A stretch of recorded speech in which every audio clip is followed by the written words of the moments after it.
RCP Singh ji, कटुता इतनी बढ़ गई है आप लोगों में। आज आप पहली बार यात्रा पर निकले हैं, जनसंपर्क यात्रा पर, पॉलिटिकल यात्रा है, नीतीश कुमार जी के खिलाफ ही आप करेंगे।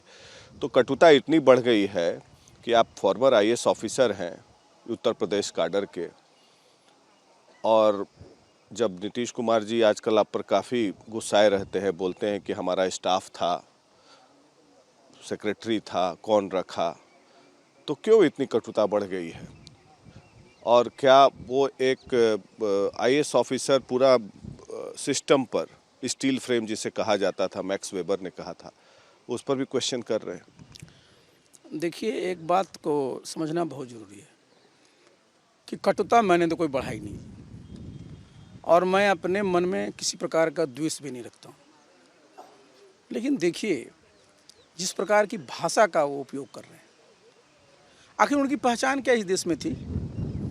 एक संयमित भाषा बोलने का, सम्मानजनक शब्दों का प्रयोग करने का। लेकिन किस प्रकार की भाषा बोल रहे हैं, तुम तड़ाम पर आए हुए। तो देखिए, पथ से तो भ्रष्ट हुए ही वो, भाषा उनकी बिल्कुल भ्रष्ट हो चुकी है। किस प्रकार का भाषण दिया विधानसभा में, दिल्ली में किस प्रकार का प्रेस कॉन्फ्रेंस किया। तो देखिए, वो जो उनका जो एक अंदर का जो समझिए क्या कहिए कि जो कटुता है ना, अब वो जवान पर आ जा रही है। अब हमको टारगेट करने के लिए वो पूरी की पूरी आईएएस पर टारगेट कर दिए। बोले क्या था आईएएस? अरे साहब, आईएएस की जो सेवा है, अन्य सारी सेवाएं हैं, प्रादेशिक सेवाएं हैं, हमारे सभी कर्मचारियों की सेवाएं हैं, सबका एक योगदान लोकतंत्र में है, जनता का है, जनप्रतिनिधियों का, सबका है। आप उसको टारगेट हमारे चलते कर रहे हैं। और बगल में मूर्ति किनकी रख रहे हैं? सरदार पटेल की। सरदार पटेल ने ही ऑल इंडिया सर्विस जिस रूप में आज है, उसको फिर से स्थापित किया था। और सरदार पटेल को मूर्ति बगल में रखते हैं जी। सरदार पटेल को कभी कुर्सी से लगाव था क्या? याद करिए, जिसमें देश आज़ाद हुआ था, मौका मिला था प्रधानमंत्री बनने का, उनके कांग्रेस के जितने भी नेता थे राज्यों के, उनके पक्ष में प्रस्ताव किया था, उन्होंने उसको छोड़ दिया। कुर्सी उनके लिए महत्वपूर्ण नहीं था। कैसे पूरे देश में 560 से ज़्यादा रियासतें थी, उनको एक किया, और बगल में बैठाए हुए काहे के लिए? कि पटेल जाति के थे। पटेल एक जाति के नहीं थे, पटेल इस राष्ट्र के थे। ये हमारा हिंदुस्तान राष्ट्र, भारत राष्ट्र कैसे मजबूत हो, कैसे एक हो, इसकी पहचान सरदार पटेल की थी। और जिस सरदार पटेल ने इतनी बड़ी सेवा स्थापित की, हमारे माध्यम से उसी को टारगेट कर लिए। दूसरी बात जो आपने कहा कि भाई जिस प्रकार की सोच उनकी है, और हम कहते हैं कि आप स्टाफ थे उनके। बहुत बढ़िया। देखिए सेक्रेटरी, देखिए यही मैं बता रहा हूँ। ये सोच फिर आइए, सोच क्या थे हम जी? अब वो क्या है? वो जनता जब चुनती है तब एमपी बने, प्रधानमंत्री तत्काल मंत्री ने तय किया तो मंत्री बने, व्यवस्था थी। नीतीश कुमार आज व्यक्ति कुछ नहीं बन गए। उसी प्रकार से मैं जब प्राइवेट सेक्रेटरी बना तो एक व्यवस्था, चूँकि मैं आईएएस में था, मुझसे उन्होंने अनुरोध किया, मैंने अपनी सहमति दी। हमारा काडर था यूपी, उससे आपने नो ऑब्जेक्शन लिया, उसने नो ऑब्जेक्शन दिया। फिर एसीसी ने अपॉइंटमेंट किया। जी आप कौन होते हैं? और जो बोलते हैं बहुत लोग कि साहब स्टाफ है, अगर प्रिंसिपल सेक्रेटरी स्टाफ है एक मिनट के लिए हमको कोई दिक्कत नहीं है। मुझे नाम से कोई, मेरे मन में कुछ है ही नहीं, क्योंकि मैंने तो सब चीज़ प्राप्त कर लिया है। लेकिन आपकी सोच स्टाफ अगर नहीं रहे, आपका काम चलेगा कभी? किसी श्रेणी का स्टाफ अगर नहीं रहेगा, श्रीमान जी कुछ कर पाइएगा आप लोग?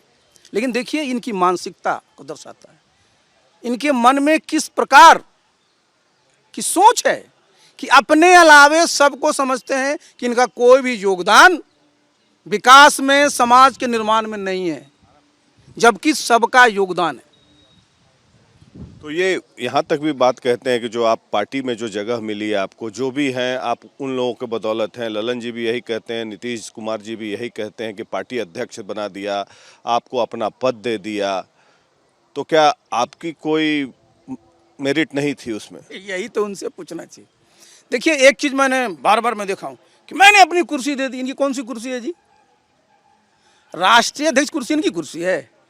राष्ट्रीय अध्यक्ष की कुर्सी, उस समय मैं भी जनता दल यू में था, जनता दल यू के कार्यकर्ताओं का शीर्ष पद था। उसका एक चुनाव की प्रक्रिया थी। उस चुनाव की प्रक्रिया से आप राष्ट्रीय अध्यक्ष बने, और उसी चुनाव की प्रक्रिया से मैं भी राष्ट्रीय अध्यक्ष बनाया गया। उसी चुनाव की प्रक्रिया से जिनका आप नाम लिए, मैं नाम नहीं लेता हूँ, वो भी राष्ट्रीय अध्यक्ष बनाए। नाम में हम काहे किसी का नाम लेंगे? तो बार बार आपके बारे में बोलते हैं। नाम ही रामचंद्र है, जितना बार नाम लेंगे भगवान का नाम लेंगे वो। तो देखिए, अब ये बताएं, अगर मुख्यमंत्री जी कि शरद जी ने अपनी कुर्सी सौंप दी, जैसे वो कहते हैं कि मुझे उन्होंने कुर्सी दे दी और मैंने उस व्यक्ति को कुर्सी सौंप दी। अरे साहब, ये अहंग है, अहंग। मैं जो बोलते हैं संस्कृत में शब्द अहम, उसी से अहंकार बोलता है। ये जो कार्यकर्ता है, जरा कार्यकर्ता से पूछ लीजिए, कार्यकर्ताओं से जाके पूछें कि कार्यकर्ताओं से लोग मिलते हैं, इनके पास समय है, जाए कार्यकर्ता के बीच में, तब पता चलेगा। दिन भर पटना में मीटिंग करते रहते हैं, कितने लोग रहते हैं, जिसको मैं भुंजा पार्टी कहता हूँ, उसके अलावा कुछ और लोग हैं। जरा मिले जा करके, पिछले 1.5 सालों में गए कहीं कार्यकर्ता से भेंट हुई है? खाली भुजिया खाते रहते हैं। अरे ये हम काहे के लिए कहेंगे, लेकिन समय काटने का वो एक तरीका है। जैसे आप जाते हैं फुटबॉल मैच देखने, मैच चल रहा है, साथ में चिनिया बादाम काहे खाते हैं? समय भी कटे। अच्छा, अभी हाल फिलहाल में नीतीश जी दिल्ली गए थे, तमाम रीजनल पार्टी के नेताओं से मिले और एक मंच पे लाने की कोशिश कर रहे हैं, विपक्षी एकता की कोशिश कर रहे हैं। और क्या आपको लगता है कि ये लोग सारे लोग मिल के, ममता बनर्जी ने भी कह दिया उधर से कि नीतीश जी आ गए हैं हमारे साथ, केजरीवाल जी भी है, हम लोग धूल चटा देंगे इनको, तो आपको क्या लगता है कि मोदी जी को ये लोग चैलेंज कर पाएंगे 24 में? देखिए, नीतीश जी के नेतृत्व में। देखिए, बता देते हैं आपको, इनकी साख क्या बची है और न विश्वसनीयता बची है। जब दोनों नहीं बची है, आप विपक्षी की तरफ से जा रहे हैं जी। पिछला देखिए 96 से है ना सत्ता में, ही आज 2022 है, 4 साल निकाल दीजिए, किसके साथ रहे हैं श्रीमान जी? कौन सी पार्टी रही है? भारतीय जनता पार्टी रही, जिसने आपको स्थापित किया, केंद्र में मंत्री बनाया, राज्य में मुख्यमंत्री बनाया। तो विपक्ष वाले नहीं जानते हैं?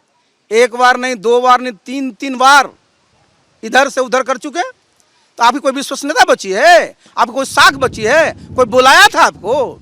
अपने तो अपने मुंह मियां मिट्ठू बनने वाली बात है कि यार हम आ गए हैं, जरा सब लोग एक हो जाइए। आपने किसको सम्मानित किया है? किसी विपक्षी का नाम लें, एक नेता को जिसको इन्होंने किसी न किसी समय में अपमानित न किया हो। जैसे किस रूप से अपमानित किया? अरे साहब, इनके उस समय के सबके बयान देख लीजिए, जब भी हटते हैं तब। आप रेल मंत्री थे, ममता बनर्जी से देख लीजिए कितना बढ़िया संबंध था, निकलवा लीजिए। ये तो रिकॉर्ड की चीज़ें हैं जी। देखिए, होता क्या है ना, महत्वाकांक्षी सबको होना चाहिए, लेकिन आप इतने अति महत्वाकांक्षी हो जाते हैं कि सबको आप अपने नीचे देखते हैं। तो ताकत क्या है? मैंने बताया आपको, 165 विधायक का भी समर्थन है आपको। ऐसी 165 के आधार पर ना टिकट का बंटवारा होगा बिहार में। आपको क्या लगता है अरविंद केजरीवाल, ममता बनर्जी और नीतीश कुमार से? 7 जन्म में इनको नेता नहीं कोई मानने वाला है। क्यों मानेगा? क्यों नहीं मानेगा? क्यों मानेगा? जो बता दीजिए, हमको बताइए क्यों मानेगा। भाई पूछेगा ना इनसे कि आपका क्या बैकग्राउंड रहा है, भरोसा क्यों करेगा? इधर से इधर, इधर से इधर, आपकी ताकत क्या होगी? ममता बनर्जी आएगी तो उनका तो एक अच्छा खासा एमपी होगा, इनका कागो एमपी होगा। 10 गो सीट पर लोकसभा चुनाव लड़ेंगे, कागो जीतेगा तो पता चलेगा 2024 में। तो नॉन प्लेइंग कैप्टन चलेगा काम आजकल। क्या आपको लगता है कि प्रधानमंत्री नहीं बन पाएंगे? अरे हम कहा इस पर बोलने कई बार बोल चुके हैं। बहुत लोग तो एकदम संकल्प लिए हैं, टीक बांध लिए हैं कि एकदम बनाइए कि छोड़ेंगे। बड़ा अच्छा है भाई। क्यों नहीं बन पाएंगे? मैंने बताया, संख्या बल, प्रकाश जी, शुद्ध संख्या बल। आप जरा बिहार में ही जनता दल यू को देख लीजिए। मैं तो रहा हूं पार्टी में ना, कितने जिलों में हमारे विधायक बचे हैं। ये पूरा शाहाबाद का इलाका साफ, एक विधायक नहीं है जी। मगध का इलाका पूरा साफ, पटना जिला पूरा साफ, लखीसराय पूरा साफ, मुंगेर पूरा साफ, शेखपुरा पूरा साफ, जमुई पूरा साफ। अच्छा, क्या बात कर क्या लालू जी इन पर विश्वास करेंगे, नीतीश जी पर, जो ये गठबंधन है? तो क्या आपको लगता है कि आपने चलेगा? बड़ा बढ़िया सवाल पूछ दिया। देखिए, एनडीए के नेतृत्व में चुनाव लड़े और 43 विधायक होने के बाद भी बीजेपी ने इनको मुख्यमंत्री क्यों बनाया? क्योंकि चुनाव में ये मुख्यमंत्री के चेहरा थे। महागठबंधन का चेहरा कौन था? नीतीश कुमार जी नहीं थे, तेजस्वी यादव। क्या बढ़िया खेल खेला है जी। जो महागठबंधन का वोटर होगा उसको कैसा लग रहा होगा अभी?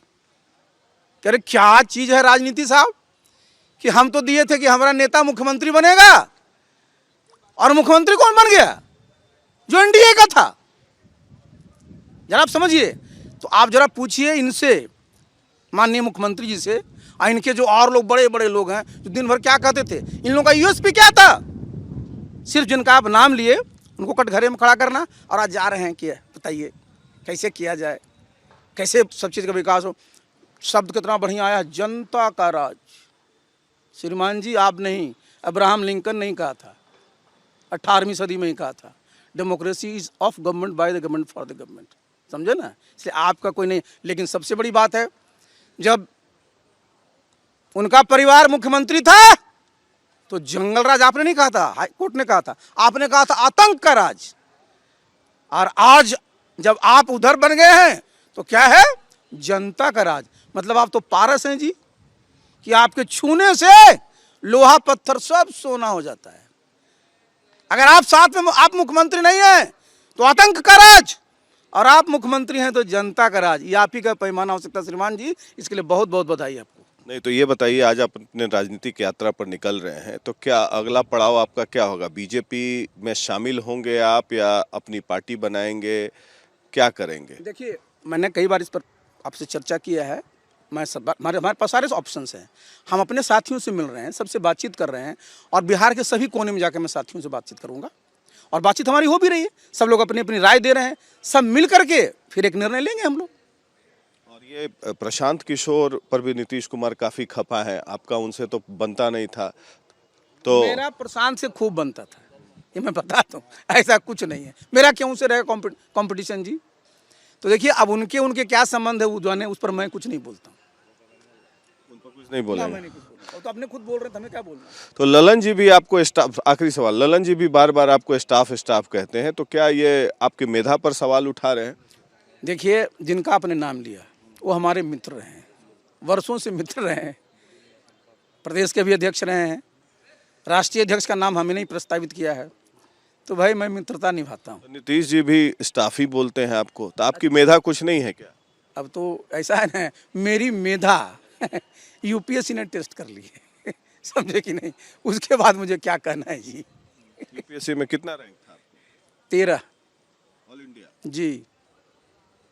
13 के बाद आप स्टाफ? मैं स्टाफ होने में गर्व है मुझे, क्योंकि आपको स्टाफ चाहिए इस देश में।